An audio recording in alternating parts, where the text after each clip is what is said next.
तेबे न्यूज 18 को राजनाथ सिंह को एक्सक्लूसिव इंटरव्यू इंटरव्यू रे कौन कहउछन से आसंदु सीधा सड़क देखिबा। इसलिए मेरे स्टेटमेंट का कोई बहुत उसकी अहमियत नहीं रह जाती है इसके बाद, जबकि भारत की संसद ने इसे पास कर दिया है। इसलिए जो कुछ भी मैंने कहा था उसी आधार पर कहा था, जो हकीकत है वही कहा था। मैं ये राजनाथ जी जानना चाह रहा हूं कि प्लान क्या है, क्योंकि जब से आपने ये 9 महीने पहले बयान दिया था, पब्लिक को लग रहा था कि मोदी सरकार में तो फैसले उस टाइम पर खटाखट हो रहे थे। जैसे आप लोगों ने 370 हटा दिया, उसके बाद सीए ले आए। क्या पीओके को लेकर, निश्चित तौर पर बतौर रक्षा मंत्री आप बड़ा प्लान डिस्क्लोज नहीं कर सकते, लेकिन क्या भारत की सरकार की, मौजूदा सरकार की इच्छा शक्ति है? क्योंकि इमरान खान भी जो है वो थोड़ा डरे हुए हैं। वो पीओके को लेकर अपने सदन में बयान दे चुके हैं कि ये बालाकोट से भी बड़ा कुछ पीओके में करेंगे। तो बतौर रक्षा मंत्री आप क्या कहना चाहते हैं? मैं ये कहना चाहता हूं कि भारत की संसद प्रस्ताव पारित कर चुकी है कि पाक ऑक्युपाइड कश्मीर ये भारत का है। मैं समझता हूं प्रतीक्षा की जानी चाहिए। इसमें एक अपडेट यह है कि आईएमडी ने गिलगिट, बाल्टिस्तान, मुजफ्फराबाद सबका मौसम का हाल बताना शुरू कर दिया है। क्या यह भी किसी बड़ी प्लानिंग का हिस्सा है राजनाथ जी? अब इसको मैं नहीं कह सकता कि प्लानिंग है, क्या है, कैसे है, लेकिन मौसम की जानकारी देते हैं इन क्षेत्रों की भी, गिलगिट, बाल्टिस्तान, मुजफ्फराबाद, तो मैं समझता हूं इस पर किसी को कोई आपत्ति नहीं होनी चाहिए। पीओके के जो राजा हैं फारूक हैदर, उन्होंने बोला कि अब हमको भी दिल्ली का तापमान बताना चाहिए, नहीं तो ये सर पे चढ़ जाएंगे हमारे दिल्ली वाले।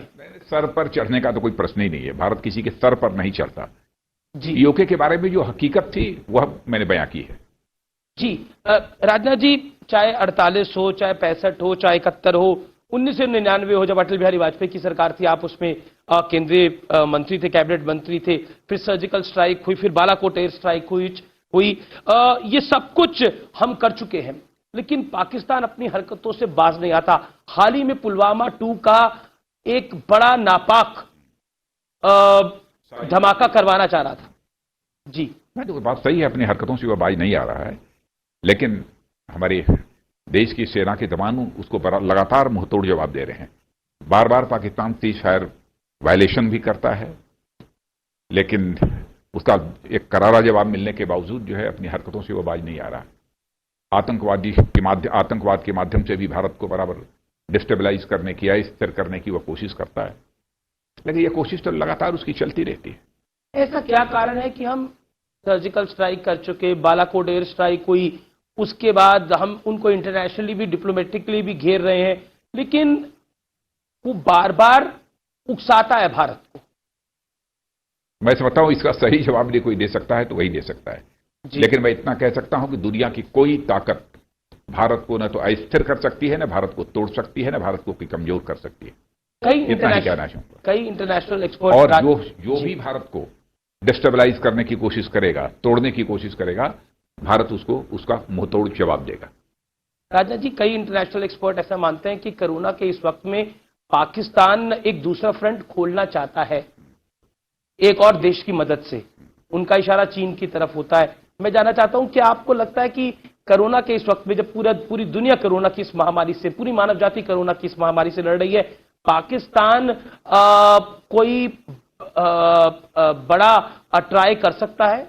अब इस बारे में, इन संभावनाओं के बारे में मैं कुछ नहीं कह सकता हूं, क्या होगा, कैसे होगा, लेकिन कोरोना का संकट ये वैश्विक है जी, ये वैश्विक महामारी है, और मैं समझता हूं कि सभी देशों को मिलजुल कर इसका मुकाबला करना चाहिए। भारत की सीमाओं पर कुछ घटनाक्रम करके इसका फायदा उठा सकता है। वैसे इस वैश्विक महामारी का लाभ उठाकर यदि कोई भारत को तोड़ने की कोशिश, कोई भी, पाकिस्तान की बात, किसी की भी बात मैं करता हूं जी, तो मैं स्पष्ट कर देना चाहता हूं कि उसके मंसूबे कभी भी पूरे नहीं होंगे। क्योंकि अभी खबर आई कि पाकिस्तान के हाई कमीशन के कुछ लोग जासूसी कर रहे थे, उनको पकड़ा गया, दिल्ली पुलिस ने पकड़ा, मुंबई में ये लोग पकड़े गए, तो that is the worry for the nation. पकड़े गए ना जी, इसका मतलब कि भारत सजग है। और वो जानना ये चाह रहे थे कि पीओके में क्या मूवमेंट भारतीय सेना करना चाह रही है, वो सेना की मूवमेंट के बारे में जानना चाह रहे थे, जो हमारी जानकारी है। तो इसीलिए तो गिरफ्तार हुए, वो पकड़े गए और सीधे पाकिस्तान को वापस कर दिए गए जी। इसका मतलब भारत अपने देश की सुरक्षा को लेकर पूरी तरह से सजग है, क्या संदेश जाता है जी। क्योंकि पाकिस्तान घुसपैठ में फेल हो रहा है, डिप्लोमेसी में फेल हो रहा है, जासूस पकड़े जा रहे हैं, तो क्या वाकई पाकिस्तान फ्रस्ट्रेट होकर भारत की अंदरूनी सुरक्षा में कुछ सेंधमारी करने का प्रयास कर सकता है? आप इस पर क्या कहना चाहेंगे? देश को क्या कहना चाहेंगे? भारत की आंतरिक सुरक्षा में तेजबारी करने की पाकिस्तान के द्वारा तो लगातार वर्षों से यह कोशिश होती रही है, लेकिन आप यह भी देख रहे हैं कि हमारी सुरक्षा के जवान उसका मुंहतोड़ जवाब दे रहे हैं।